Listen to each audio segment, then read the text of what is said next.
شئنا أم أبينا سيشتد الحصار على تلك الأمة كما حوصرت غزة.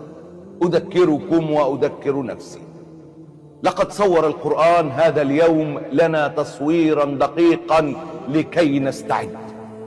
سنشهد يوما كيوم الأحزاب، إذ جاءوكم من فوقكم ومن أسفل منكم وإذ زاغت الأبصار وبلغت القلوب الحناجر وتظنون بالله الظنون.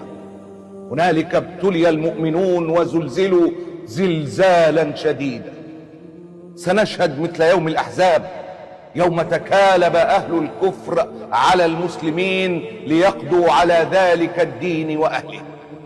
سنرى بأم أعيننا من جديد الفئات الثلاث والتي أخبرنا القرآن عنها في يوم الأحزاب والتي شهدناها أيام غزة.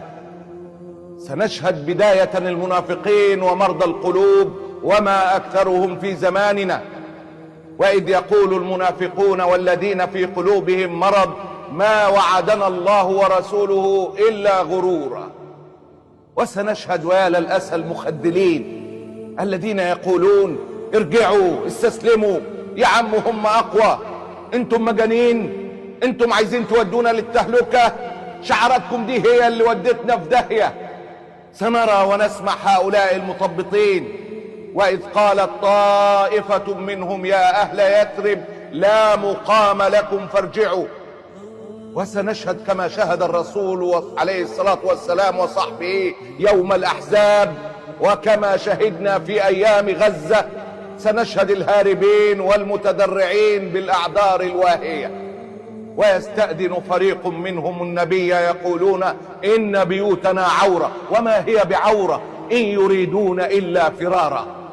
هؤلاء وصفهم القرآن وصفا دقيقا عراهم، فقد خبر ربي قلوبهم المريضة، ولو دخلت عليهم من أقطارها ثم سئلوا الفتنة لأتوها وما تلبثوا بها إلا يسيرا. لو دخل جيش الأحزاب المدينة، لو دخلت الأحزاب علينا في هذه الأمة من كل الجوانب ثم سئل هؤلاء المنافقون الشرك بالله والرجوع عن الإسلام لأجابوا إلى ذلك مبادرين وما تأخروا عن الشرك إلا يسيرا. يخبركم ربي أن نثبت، وأن الهروب لن ينفعنا، وأن الجبن لن يعصمنا. قل لن ينفعكم الفرار إن فررتم من الموت أو القتل وإذا لا تمتعون إلا قليلا. ومع هذا لم يتركنا القرآن أسرى للمنهزمين والمنافقين والمثبطين والهاربين، شرح صدورنا بالصادقين. ولما رأى المؤمنون الأحزاب قالوا هذا ما وعدنا الله ورسوله وصدق الله ورسوله وما زادهم إلا إيمانا وتسليما. من المؤمنين رجال صدقوا ما عاهدوا الله عليه، فمنهم من قضى نحبه ومنهم من ينتظر وما بدلوا تبديلا. اللهم إن لم تكتب لنا الشهادة فاجعلنا ممن ينتظر. اللهم اكتبنا مع المنتظرين الصادقين الثابتين والذين لم يبدلوا تبديلا.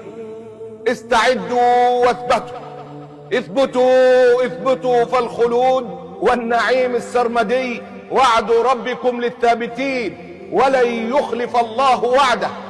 اثبتوا فوالذي نفسي بيده لن يخلف الله وعده. الله